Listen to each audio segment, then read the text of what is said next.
Y'all ready to blaze away or what? Welcome back to the channel, everyone. In today's video, I want to talk about Street Fighter 6 and go really in detail with everything that's happening. The Game Awards is right around the corner, and it's not only going to be a good day for Tekken, but also Street Fighter 6.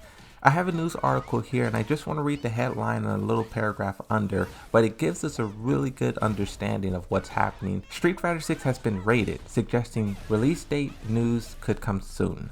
At the bottom it says Street Fighter 6 has been rated in South Korea, where it's been issued a 15 certificate, and I believe also Japan gave it a 15 as well. And basically the 15 means you have to be 15 or older to buy the game. The irony of this, at the same time it's being rated 15 and up, you have Twitter modding the game. So after the beta ended, everyone lost access to play it, except for modders and or hackers. I see both words being thrown around, but modders, they somehow figured out how to keep the game for themselves. There's so many videos going around, I'll show you guys some, of Chun-Li wearing baby suits, alternate suits, battle costumes. These modders, hackers, they have been tinkering with the beta version of the game. I never seen someone keep a beta after the time it expired. I don't know if this is something we should be worried about. Another thing that was quite unique about this game is the devs had confirmed that they started production for Street Fighter 6 in 2018. 4 years of development is how long it's taken them to crank out this game, which is really fast. In this part of the video, I want to go really in depth on a Game Informer news article. It's interesting to see the way the developers are speaking of these characters. It's kind of eye-opening as a fighting game player. Luke being the main character, we felt we wanted him to be a straightforward and easy to relate with type of character without a lot of curveballs in comparison to Ryu. In Street Fighter 6, Luke will now be the main character, and they want him to be relatable, which is why I think they made him, I think he's like a gamer and stuff like that. They really want people to be able to relate to him. We want to make Luke the protagonist figure, but differentiate him from Ryu in appearance and story. Reading a little bit about Chun-Li, it says she was probably one of the hardest characters to design with this title, especially since one of the original creators of Chun-Li is my mentors. Chun-Li is loved by many different eras of players, and it's almost as if everyone has their own version or interpretation of Chun-Li. So how do I make Chun-Li that satisfies everyone's expectations while making something new for Street Fighter 6? That is the question they were faced with. And I think this is possibly the biggest question, is because when we think about what we want these characters to do and how we want them to grow, everyone has different ideas and different opinions, and to try and please a good majority of the community and make something that people will continue to love, especially while bringing in new characters, is not an easy challenge. It's not an easy challenge. And reading Kimberly's story, I think we get a really big understanding of what that means. She is like the last piece of the trio.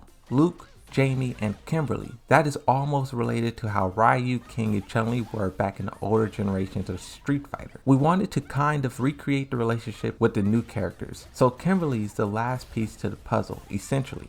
Not only that, but we wanted to make the trio a diverse group, with Kimberly being an African American woman who is enamored by ninja culture. Kimberly is definitely a character that I'm going to try out and play in Street Fighter 6, but what's really interesting about all of these characters, Luke, Jamie, and Kimberly, this is the main three that will be replacing Ken, Ryu, and Chun-Li. We're seeing the early stages of it working in these new characters, but as time progresses, the old characters will kind of fade more and more.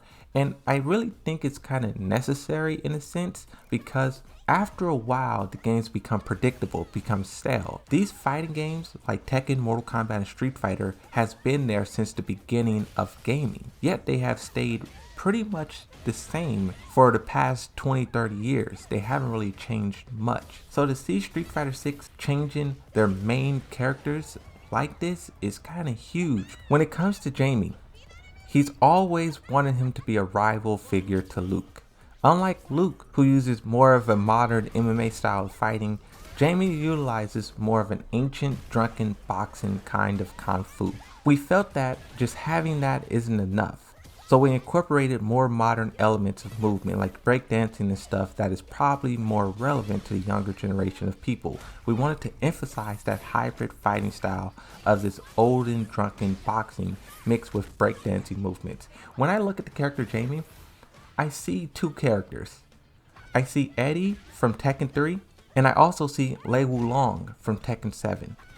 Jamie looks like a perfect combination of both of those, and I think that is such a cool idea to mix those together. The last character here is Juri. Juri was a new character that was introduced in Street Fighter 4 series, and she's always been kind of psychopathic character with a very dark side. Someone who maybe has a low sense of morality or would take on any job that is offered to her, even like assassination type of stuff. What is her personality when she's not taking on these odd jobs?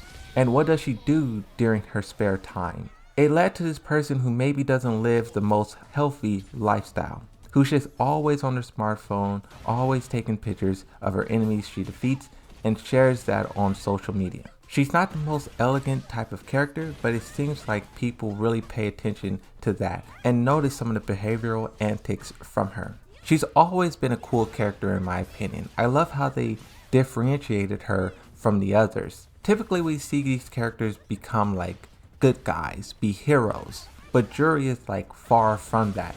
But somehow she feels more relatable in a sense. The Game Awards is only 8 days away. There have been some leaks that's been popping up. In my opinion, I think they're all fake. I haven't seen anything that's been really convincing. But at the same time, we have Street Fighter, the official Twitter. They tweet, "Something is coming." And I really love this picture here. It's so memeable. That's one thing that I really appreciate about the Street Fighter, their whole marketing. Everything they have been doing is so memeable. Real meme material. At the same time, the director of Street Fighter, they tweet pretty much the same thing. When I translated the tweet, instead of saying something's coming, they say I'm coming. I'm just going to chalk this up to a very bad Google translation. But with everything that we discussed in this video and everything that we've been seeing out of Street Fighter leading up to this point, definitely they're going to be at the Game Awards. But I think it's pretty much safe to say that they will do a release date. People are already predicting the game to come 7 months from now. So this is when we get to that where's the release date phase. I will be covering both Street Fighter 6 and Tekken 8 once we get to the Game Awards. So definitely hit that subscribe button, leave a like on this video, share it around so people understand what Street Fighter 6 will be, how the characters will be evolving. That's it for right now. Check out some of the other videos that I have on the channel, but I'll see you guys next time. Thank you for watching and bye bye.